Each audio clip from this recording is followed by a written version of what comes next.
കേരള ബ്ലാസ്റ്റേഴ്സിന്റെ പുതിയ പരിശീലകൻ ആരായിരിക്കും എന്നതിനെപ്പറ്റി സീസൺ അവസാനിച്ചതിന് ശേഷം യാതൊരുവിധ വ്യക്തതയും ഇതുവരെ ഉണ്ടായിട്ടില്ല.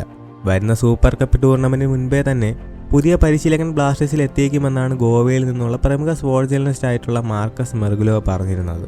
അതേ തുടർന്ന് ഒരുപാടധികം പേരുകൾ ഉയർന്നു കേട്ടെങ്കിലും ഇപ്പോൾ ഏറ്റവും ഒടുവിലായി പുറത്തുവരുന്ന റൂമറുകൾ എന്താണെന്നാൽ സ്വീഡിഷ് പരിശീലകനായിട്ടുള്ള ജെൻസ് ഗുസ്റ്റാഫ്സന്റെ പേരാണ്.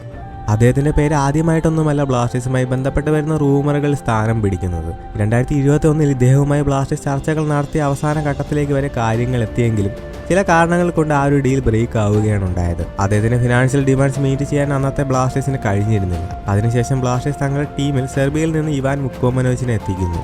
ഇവാൻ എത്തിയതോടുകൂടി ബ്ലാസ്റ്റേഴ്സിന്റെ തലവര തന്നെ മാറുകയാണ് ഉണ്ടായത്. അതിനുശേഷം 2024 ഇവാൻ മുക്കോമനോവിച്ചിനെ പുറത്താക്കി മിക്കാൽ ഷെയറെ കൊണ്ടുവന്നു. ഇപ്പോൾ മിക്കാൽ ഷെയറെ പുറത്താക്കി ജെൻസ് ഗുസ്റ്റാഫ്സനെ കൊണ്ടുവരാനുള്ള സാധ്യതകളാണ് പുറത്തുവരുന്ന റൂമറുകൾ വ്യക്തമാക്കുന്നത്. മാത്രമല്ല കേരള ബ്ലാസ്റ്റേഴ്സ് സൈൻ ചെയ്യാൻ ശ്രമിക്കുന്ന പരിശീലകൻ അവർക്ക് പരിചിതമായ മുഖങ്ങളെയാണ് കൊണ്ടുവരാൻ ശ്രമിക്കുന്നതെന്നുള്ള വിവരങ്ങളും കഴിഞ്ഞ ദിവസങ്ങളിൽ പുറത്തു വന്നതാണ്. അതുകൊണ്ട് തന്നെയാണ് ചർച്ചകൾ അവസാന ഘട്ടത്തിലെത്തി കരാറിലെത്താൻ സാധിക്കാതെ പോയ ജെൻസ് ഗുസ്റ്റാഫ്സൺ ഈ പ്രാവശ്യം ബ്ലാസ്റ്റേഴ്സ് പരിശീലകനായി എത്തിച്ചാലും അത്ഭുതപ്പെടാനൊന്നുമില്ല എന്നുള്ളതാണ് മനസ്സിലാക്കാൻ സാധിക്കുന്നത്. സോ അപ്പോൾ വീഡിയോ അവസാനിക്കുന്ന അടുത്ത അപ്ഡേറ്റ് ബൈ.